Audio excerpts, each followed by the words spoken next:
Yes, നമ്മൾ ഈ ക്ലാസ്സിൽ ഡിസ്കസ് ചെയ്യാൻ പോകുന്ന ടോപ്പിക് എന്ന് പറയുന്നത് ഡിബെഞ്ചർ ആണ്. ഓക്കെ, ഡിബെഞ്ചർ എന്ന് പറഞ്ഞാൽ ആക്ച്വലി ഒരു ലാറ്റിൻ വേർഡിന് ഡിറൈവ് ചെയ്താണ്. That is DPR. ഇതെങ്ങനെ പ്രൊണൗൺസ് ചെയ്യണമെന്ന് എനിക്കറിയില്ല. ഡിബെയർ എന്ന് പ്രൊണൗൺസ് ചെയ്യാം അല്ലെ. അതിന്റെ അർത്ഥം എന്ന് പറയുന്നത് ടു ബോറോ എന്നാണ് ലാറ്റിൻ വേർഡിന്റെ ഈ അർത്ഥം. അപ്പൊ തന്നെ നിങ്ങൾക്ക് മനസ്സിലാക്കാം debenture is something related to borrowing, കടം വാങ്ങുന്നതുമായി എന്തെങ്കിലും ബന്ധപ്പെട്ടിട്ടാണ് അല്ലെ. ഇപ്പൊ സപ്പോസ് ഒരു company, company A B C limited എന്ന് പറഞ്ഞൊരു കമ്പനി, അതിന് ഒരു എക്സ്പാൻഡ് ചെയ്യാൻ കുറെ പുതിയ ബ്രാഞ്ചസ് ഓപ്പൺ ചെയ്യാനൊക്കെ ഒരു പ്ലാൻ ഉണ്ട്. അങ്ങനെ വരുമ്പോ അവർക്ക് ഒരു 10 കോടി രൂപ ആവശ്യമുണ്ട്. ഓക്കെ, സോ വാട്ട്, അവരുടെ മുന്നിൽ ഓപ്ഷൻ ഉണ്ട് ബാങ്ക് ലോൺ എടുക്കാം. പക്ഷെ ബാങ്ക് ലോൺ എടുക്കുന്നതിനേക്കാളും അവരെന്ത് പ്രിഫർ ചെയ്തു? പബ്ലിക്കിന്റെ ഡയറക്റ്റ് ആയിട്ട് മണി ബോറോ ചെയ്യാന്ന് വിചാരിച്ചു. എങ്ങനെ? By issuing debentures. ഓക്കെ, ആ ബാങ്ക് ലോൺ വേണ്ടെന്ന് വെച്ചിട്ട് അതിന് പകരമായിട്ട് അവര് പൈസ കണ്ടെത്താൻ എടുത്തൊരു മാർഗമാണ് issuing debentures. Issuing debentures.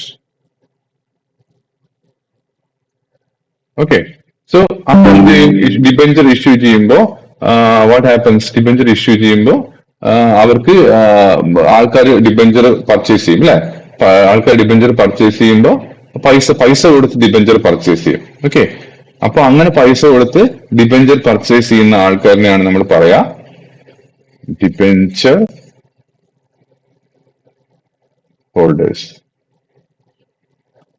Clear അല്ലെ?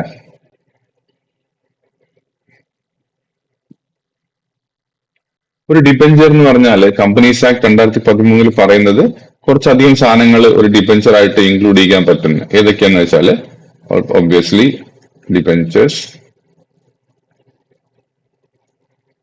അതേപോലെ ഡിബെഞ്ചർ സ്റ്റോക്ക്. ഇതിനൊന്നും എക്സ്പ്ലനേഷൻ നമ്മുടെ ബുക്കിൽ ഈ ക്ലാസ്സിൽ CSE ലെവലിൽ നിങ്ങൾക്ക് ആവശ്യമില്ല. ബോൺസിനെ നമ്മൾ ഡിബെഞ്ചർ ആയിട്ട് കൺസിഡർ ചെയ്യുന്നതാണ് കമ്പനീസ് ആക്ടിൽ പറയുന്നത്. അതേപോലെ തന്നെ എനി ഇൻസ്ട്രുമെന്റ് ഷോയിങ് കമ്പനി ഡെപ്റ്റ്, കമ്പനിയുടെ ഒരു ബാധ്യത കാണിക്കുന്ന ഏതൊരു ഇൻസ്ട്രുമെന്റിനെയും ഡിബെഞ്ചർ ആയിട്ട് കൺസിഡർ ചെയ്യുമെന്നാണ് കമ്പനീസ് ആക്ട് 2013 പറയുന്നത്. എനി ഇൻസ്ട്രുമെന്റ്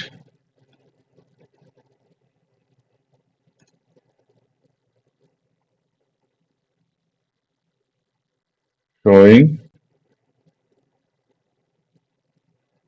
കമ്പനി ഡെപ്റ്റ്. ക്ലിയർ? അതായത് anything that proves company has borrowed a money. എന്തെങ്കിലും ഒരു ഇൻസ്ട്രുമെന്റ്, ആ ഇൻസ്ട്രുമെന്റ് കാണിക്കുന്നത് കമ്പനി പൈസ കടം വാങ്ങിച്ചിട്ടുണ്ടെങ്കിൽ എന്നാണെങ്കിൽ ആ ഇൻസ്ട്രുമെന്റിനെ നമുക്ക് ഡിബെഞ്ചർ എന്ന് വിളിക്കാമെന്നാണ് ഈ പറയുന്നതിന് നമുക്ക് മനസ്സിലാക്കാൻ പറ്റുന്നത്. ക്ലിയർ? ഇനി നമുക്കൊരു ക്വസ്റ്റ്യൻ, നമ്മളിപ്പോ ഒരു ഡിബെഞ്ചർ ഒരാൾ പർച്ചേസ് ചെയ്താല് അയാൾക്ക് കമ്പനിയുടെ അസറ്റ്സിന്മേൽ എന്തെങ്കിലും ചാർജ് ഉണ്ടാവുമെന്നാണ്. ഓക്കെ, അത് 2 തരത്തിലാവാം. ഒരു ഡിബെഞ്ചർ, സെക്യൂർഡ് ഡിബെഞ്ചർ എന്ന് പറഞ്ഞിട്ട് ടൈപ്പ് ഓഫ് ഡിബെഞ്ചർ ഉണ്ട്. സെക്യൂർഡ് ഡിബെഞ്ചർ എന്ന് പറഞ്ഞാല് അപ്പോ നമ്മൾ ഈ ഡിബെഞ്ചർ വിൽക്കുകയാണല്ലോ, ഡിബെഞ്ചർ കമ്പനി കൊടുക്കുകയാണല്ലോ. അപ്പോ ഓരോ ആൾക്കാർ ABC എന്ന ആൾക്കാർ വാങ്ങും. അപ്പൊ അങ്ങനെ വാങ്ങുമ്പോ ഈ debenture is backed by a security. ഇപ്പോ കമ്പനിയുടെ ഒരു ബിൽഡിംഗ് അതിന്റെ സെക്യൂരിറ്റി ആയിട്ട് കൊടുക്കുക, അങ്ങനെ എന്തെങ്കിലും കൊടുക്കുകയാണെങ്കിൽ അതിന് നമ്മൾ സെക്യൂർ ഡിബെഞ്ചേഴ്സ് എന്ന് പറയും. അതായത് ഈ കമ്പനിക്ക് ഇത് പേ ചെയ്യാൻ പറ്റിയില്ലെങ്കിൽ ഈ ബിൽഡിംഗിൽ നിന്ന് ഈടാക്കിക്കോളൂ എന്ന രീതിയിൽ ബാക്ക് ചെയ്ത് കൊടുക്കുക, അതിനെയാണ് നമ്മൾ സെക്യൂർ ഡിബെഞ്ചേഴ്സ് എന്ന് പറയുന്നത്. Then another type is unsecure debentures.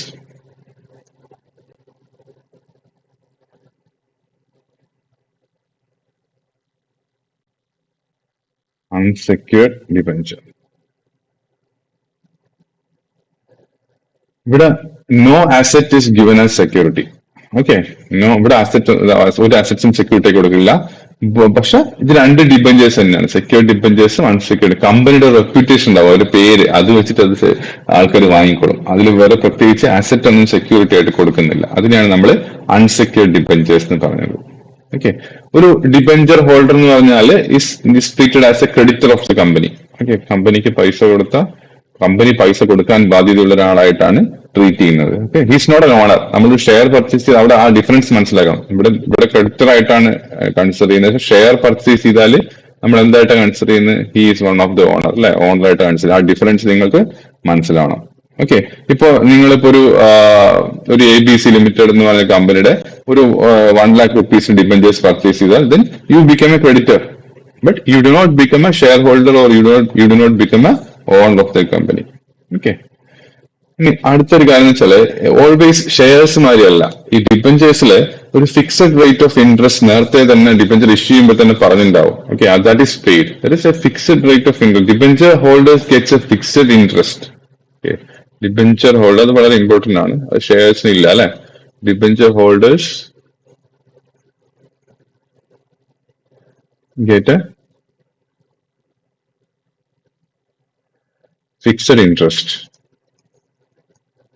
Okay, ഇപ്പോ ഒരു 1 lakh ഡിബഞ്ചർ അറ്റ് 10% എന്ന് പറഞ്ഞാൽ yearly you will get 10,000 rupees അല്ലെ. യു ഗെറ്റ് 10,000 എവറി ഇയർ, ഇത്രേ ഉള്ളൂ. അത് എപ്പോഴും ഈ നമ്മളിപ്പോ ഒരു കമ്പനിയുടെ പ്രോഫിറ്റ് കാൽക്കുലേറ്റ് ചെയ്യുമ്പോൾ അവർ നിർബന്ധമായിട്ടും ഈ ഡിബഞ്ചറിന് കൊടുക്കാനുള്ള ഇൻട്രസ്റ്റ് ഉണ്ടല്ലോ അതും കൂടി കഴിച്ചിട്ട് മാത്രമേ കമ്പനി നെറ്റ് പ്രോഫിറ്റ് ആക്കുള്ളൂ. അതായത് നിങ്ങൾ കേട്ടിട്ടുണ്ടാവും പ്രോഫിറ്റ് ബിഫോർ ഇൻട്രസ്റ്റ് എന്ന് പറഞ്ഞിട്ട്. പ്രോഫിറ്റ് ബിഫോർ ഇൻട്രസ്റ്റ് എന്ന് പറഞ്ഞിട്ട് ഇപ്പോ സേ ഒരു 20 ലക്ഷം ആണെന്ന് വെക്കാം. ഇനി കമ്പനി കൊടുക്കാനുള്ള ഡിബഞ്ചർ ഇൻട്രസ്റ്റ് എന്ന് പറയുന്നത് 5 lakh ആണെന്ന് വെക്കാം. കമ്പനി കൊടുക്കാനുള്ള ഡിബഞ്ചർ ഇൻട്രസ്റ്റ് എന്ന് പറയുന്നത് 5 lakh ആണെന്ന് വെക്കാം. Okay, so the profit of the company കുറച്ച് കഴിഞ്ഞിട്ട് 15 lakhs ആയിട്ട് മാറും. സോ എന്താണ് നമ്മൾ അതിന് മനസ്സിലാക്കുന്നത്, എന്താണ് debenture interest has a charge on the profit of the company. Okay, ആ പ്രോഫിറ്റിൽ നിന്ന് പൈസ എടുക്കാനുള്ള ഒരു അവകാശം ആർക്കുണ്ട്? ഡിബഞ്ചർ ഇൻട്രസ്റ്റിനുണ്ട്. Okay, fine. ഇനി നമ്മൾ നേരത്തെ ഇഷ്യൂ ചെയ്ത കാര്യം തന്നെയാണ്. ചിലപ്പോൾ ഒരു debenture will be backed by some floating security of the company. അതായത് കമ്പനിയുടെ സ്റ്റോക്ക് ആവാം, മെഷീനറി ആവാം, ഫർണിച്ചർ ആവാം, വെഹിക്കിൾ ആവാം. അങ്ങനെ അതൊക്കെ ഒരു സെക്യൂരിറ്റി ആയിട്ട് വേണമെങ്കിൽ കൊടുക്കാൻ പറ്റും കമ്പനിക്ക്. ഓക്കെ, ഇനി നമ്മൾ ഫീച്ചേഴ്സ് ഓഫ് ഡിബഞ്ചേഴ്സ് എന്തൊക്കെയാന്ന് നോക്കാം. Just like the features of equity shares ഒക്കെ നമ്മൾ നോക്കിയ പോലെ will discuss features of debentures.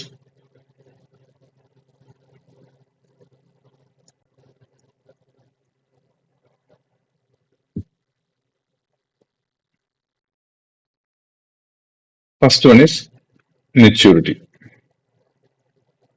അതായത്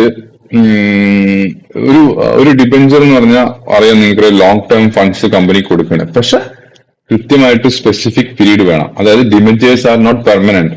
company must repay after fixed period. ഉദാഹരണത്തിന് ഇപ്പൊ നമ്മൊരു ഇഷ്യൂ ഡേറ്റ് ഉണ്ടാവും, ഒരു ഡിബഞ്ചർ ഇഷ്യൂ ചെയ്യുമ്പോൾ സേ ഇറ്റ് ഈസ് 2025. അതേപോലെ തന്നെ റീപേയ്മെന്റ് ഡേറ്റ് ഉണ്ടാവും.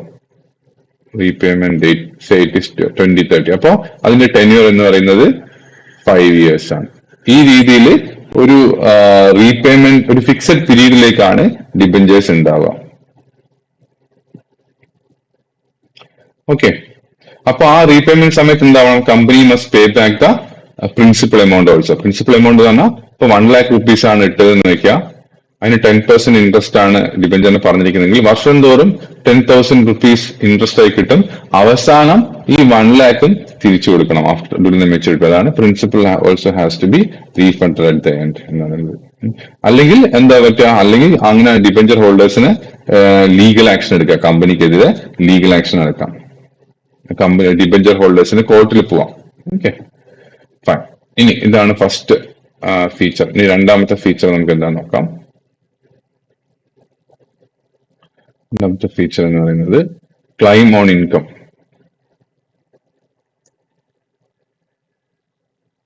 Okay, a fixed rate of interest is payable on debentures. അല്ല, ഇൻട്രസ്റ്റ് ഫിക്സഡ് ആണ്. ഇപ്പൊ 8% ഡിബഞ്ചർ എന്ന് പറഞ്ഞാൽ ഒരു 8% debenture and if you have purchased for 1 lakh yearly 8,000 കിട്ടിക്കൊണ്ടിരിക്കണം. ഓക്കെ, അൺലൈക്ക് ഷെയർസിൽ ഇപ്പൊ നിങ്ങൾ ഷെയർ പർച്ചേസ് ചെയ്ത് വെക്കൂ, അതില് ആ കമ്പനിക്ക് അതിന് ഡിവിഡൻഡ് കൊടുക്കണം എന്നൊരു ലീഗൽ ഒബ്ലിഗേഷൻ ഇല്ല, നിയമബാധ്യതയൊന്നും ഇല്ല. ഓക്കെ, ഇപ്പൊ അവരുടെ പ്രോഫിറ്റ് കുറവാണെങ്കിൽ അവർക്ക് ഡിവിഡൻഡ് കൊടുക്കണ്ടെന്ന് വെക്കാം. പക്ഷെ ഇൻട്രസ്റ്റ് അങ്ങനെയല്ല. Interest on debentures is compulsory. ഇപ്പൊ കമ്പനിയുടെ പ്രോഫിറ്റ് വളരെ കുറവാണെങ്കിൽ അവർക്ക് ഷെയർ ഹോൾഡേഴ്സിന് ഡിവിഡൻഡ് കൊടുക്കണ്ടെന്ന് വെക്കാം. പക്ഷെ interest must still be paid. ആ ആ ഒരു ഇത് വ്യത്യാസം മനസ്സിലായി. That is even if a company makes no earning or even if it incur loss then also you have to pay the interest. This interest payment should continue. Okay. അതേപോലെ interest കൊടുക്കാൻ വിട്ടുപോയാൽ that can create legal problems. അവരുടെ assets ഒക്കെ കമ്പനിയുടെ assets ഒക്കെ sell ചെയ്തിട്ട് they can recover money. Okay. ഇനി അതേപോലെ തന്നെ ക്ലെയിം ഓൺ അസറ്റ്സ്. അടുത്തത് ക്ലെയിം ഓൺ അസറ്റ്സ് എന്ന് പറഞ്ഞാൽ എന്താ, നമ്മൾ കഴിഞ്ഞ ഇക്വിറ്റിയിൽ പറഞ്ഞ ആ ഒരു വേർഡ് മീനിങ് അല്ലെ. അതിൽ ഉറപ്പായിട്ട് ഇവിടെ debenture holders gets paid before the share holders. Okay. ഇപ്പൊ if the asset available is 50 lakhs, 50 lakhs ആണ് ടോട്ടൽ അസറ്റ് അവൈലബിൾ എന്ന് വെക്കുക. ഡിബെഞ്ചർ ഹോൾഡേഴ്സിന് കൊടുക്കാനുള്ള 20 lakhs ആണെങ്കിൽ ആദ്യം ആ 20 lakhs കൊടുത്തിട്ട് ബാക്കി 30 lakhs മാത്രമേ ഷെയർ ഹോൾഡേഴ്സിന് കൊടുക്കാൻ പറ്റുള്ളൂ. ഓക്കെ. ഇനിയിപ്പോ അത് ഷെയർ ഹോൾഡേഴ്സിന് കൊടുക്കാനുള്ള പൈസ തികയില്ല എന്നുണ്ടെങ്കിൽ പോലും ഡിബെഞ്ചേഴ്സിന് ഹോൾഡേഴ്സിന് ആദ്യം കൊടുത്തിട്ട് മാത്രമേ അതിലേക്ക് കടക്കാൻ നമുക്ക് കഴിയുള്ളൂ. ഓക്കെ.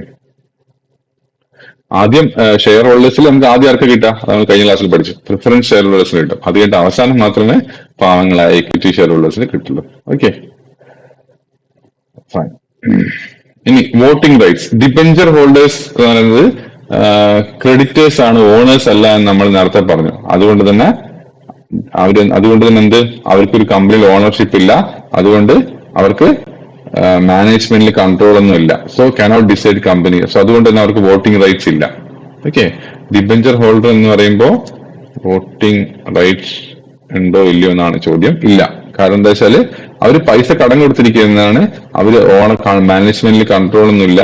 അതുകൊണ്ട് തന്നെ അവർക്ക് അതിൽ ഡിസിഷൻ എടുക്കാനുള്ള കാര്യമൊന്നുമില്ല. Okay. So they do not have any voting right. ഇനി അഡ്വാൻറ്റേജസ് ഡിസഡ്വാൻറ്റേജസ് ഒക്കെയാണ്. അത് you can go through on your on.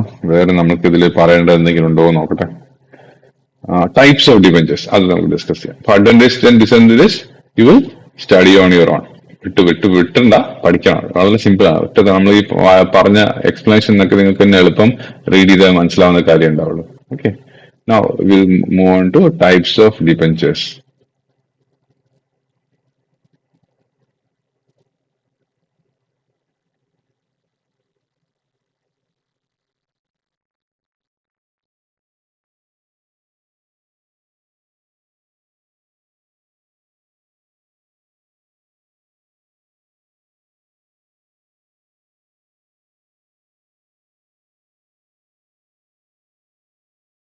Based on convertibility. Convertibility എന്ന് പറഞ്ഞാല് non convertible debentures. Non convertible debentures NCD. അത് തന്നെ കൺവേർട്ടബിലിറ്റി എന്ന് പറഞ്ഞാല് ഒരു ഡിബെഞ്ചറിനെ ഷെയറിലേക്ക് കൺവേർട്ട് ചെയ്യാൻ പറ്റുമോ ഇല്ലയോ എന്നുള്ളതാണ്. ഓക്കെ. അപ്പൊ ആദ്യം നോൺ കൺവേർട്ടബിൾ ഡിബെഞ്ചേഴ്സ് എന്ന് പറഞ്ഞാൽ ഈസിലി അത് നിങ്ങൾക്ക് തന്നെ മനസ്സിലാക്കാൻ പറ്റും, ഷെയറിലേക്ക് കൺവേർട്ട് ചെയ്യാൻ പറ്റില്ല. ഇനി second one is partly convertible debentures. Partly convertible അത് പറഞ്ഞാല് ഒരു കുറെ ഡിബെഞ്ചേഴ്സ് ഉണ്ടാവും. അതിലൊരു 1 lakh ഡിബെഞ്ചർ ഉണ്ടെന്ന് വെക്കുക ഒരാളിൽ. അതില് 40 lakhs can be converted to shares. ബാക്കി 60 lakhs remains as debenture. Okay. ഇതാണ് നമ്മൾ പാർട്ട്ലി കൺവേർട്ടബിൾ ഡിബെഞ്ചേഴ്സ് എന്ന് പറയുന്നത്. ഫൈൻ. പിന്നെ fully convertible debentures FCD. Okay. Here entire debenture converts into share. നമുക്ക് ഒരു 1 lakh debenture ഉണ്ടെങ്കിൽ വെച്ചാൽ ആഫ്റ്റർ അത് ഫുൾ ആയിട്ട് വേണമെങ്കിൽ നമുക്ക് കൺവേർട്ട് ചെയ്യാൻ പറ്റും ഷെയർസ് ആയിട്ട്. So after that you become a share holder. Okay. പിന്നെ ഉള്ളത് വളരെ സിമ്പിൾ അല്ലേ, പെട്ടെന്ന് പറഞ്ഞു പോകാന്നുള്ളൂ. ഓപ്ഷണലി കൺവേർട്ടബിൾ ഡിബെഞ്ചേഴ്സ്. അത് പറഞ്ഞാൽ investor gets A choice. You can choose ഒരു ഷെയറിൽ കൺവേർട്ട് ചെയ്യണോ വേണ്ടയോ എന്ന് ആ ഇൻവെസ്റ്റ് ചെയ്ത് ആ ഡിബെഞ്ചർ വാങ്ങിയ ആൾക്ക് ചൂസ് ചെയ്യാൻ പറ്റും. ഓക്കെ. പിന്നെ ബേസ്ഡ് ഓൺ സെക്യൂരിറ്റീസിന്റെ ബേസ് ചെയ്തിട്ട് നമ്മൾ നേരത്തെ നമ്മൾ ഡിസ്കസ് ചെയ്തു. സെക്യൂർഡ് ഡിബെഞ്ചേഴ്സ് അതെന്താ നമ്മൾ ഓൾറെഡി ഈ ക്ലാസ്സിൽ തന്നെ ആദ്യം ഡിസ്കസ് ചെയ്തു. അതേപോലെ തന്നെ അതിന്റെ കൂടെ തന്നെ വരുന്നതാണ് അൺസെക്യൂർഡ് ഡിബെഞ്ചേഴ്സ്. അതെന്താ നമ്മൾ ഓൾറെഡി ഡിസ്കസ് ചെയ്തുകൊണ്ട് ഞാൻ വീണ്ടും പറയുന്നില്ല. ഓക്കെ. ഇനി ബേസ്ഡ് ഓൺ ടെന്യൂർ എന്ന് പറഞ്ഞാൽ റീപേയ്മെന്റ് കാലാവധി. അത് ബേസ് ചെയ്തിട്ട് നമുക്ക് ഡിബെഞ്ചറിനെ ചെയ്യാൻ പറ്റും. മീൻസ് ബേസ്ഡ് ഓൺ അതിന് ക്ലാസ് ചെയ്യാൻ പറ്റും. Okay. One is a redeemable debentures. redeemable debentures. അത് പറഞ്ഞാല് it is repayable on a fixed date. അതിൽ കൃത്യമായിട്ട് പറഞ്ഞിട്ടുണ്ടാവും ഈ റിഡീംഡ് ഇൻ 2013 അങ്ങനെ പറഞ്ഞിട്ടുണ്ടാവും. Repayable on a fixed date, നേരത്തെ തീരുമാനിച്ച ഡേറ്റിൽ അതിൽ തിരിച്ചടക്കണം. ഓക്കെ, ഇർറിഡീമബിൾ ഡിബെഞ്ചേഴ്സ് പറഞ്ഞാല് no fixed repayment date, repayment only under specified conditions. As long as the company continues and pays interest, repayment may not be demanded. Okay, ആ രീതിയിലുള്ളതിനാണ് നമ്മൾ ഇർറിഡീമബിൾ debentures എന്ന് പറയുന്നത്. അതിന് പ്രത്യേകിച്ച് കാലാവധി ഒന്നും ഉണ്ടാവില്ല. അതിന് കണ്ടിന്യൂ കൊണ്ടിരിക്കും, എല്ലാ മാസവും നമ്മൾ ഇൻട്രസ്റ്റ് കിട്ടിക്കൊണ്ടിരിക്കും. അത് വെച്ച് ഇൻവെസ്റ്റർ ഹാപ്പി ആവും. ഇനി ചിലപ്പോൾ ചില കണ്ടീഷൻസ് ഉണ്ടാവും, ഇങ്ങനെ സംഭവിക്കുകയാണെങ്കിൽ ഇത് റിഡീം ചെയ്യാം. അല്ലാണ്ട് പീരീഡ് അല്ല പറയാം, ഓരോ കണ്ടീഷൻസ് ആണ് പറയാ. ഇപ്പൊ വല്ല മെർജർ സംഭവിച്ചാൽ എടുക്കാം, അങ്ങനെ ഓരോ കണ്ടീഷൻസ് ഒക്കെ ഉണ്ടാവും. ആ കണ്ടീഷൻസ് എപ്പോഴെങ്കിലും ഇൻ പ്രാക്ടിക്കൽ വരികയാണെങ്കിൽ അപ്പൊ അത് റിഡീം ആവും. ഓക്കെ, ഇത്രയേ ഉള്ളൂ ഡിബെഞ്ചറിനെ കുറിച്ച്. I think you have understood the basics. Now you can go through your module book. Thank you.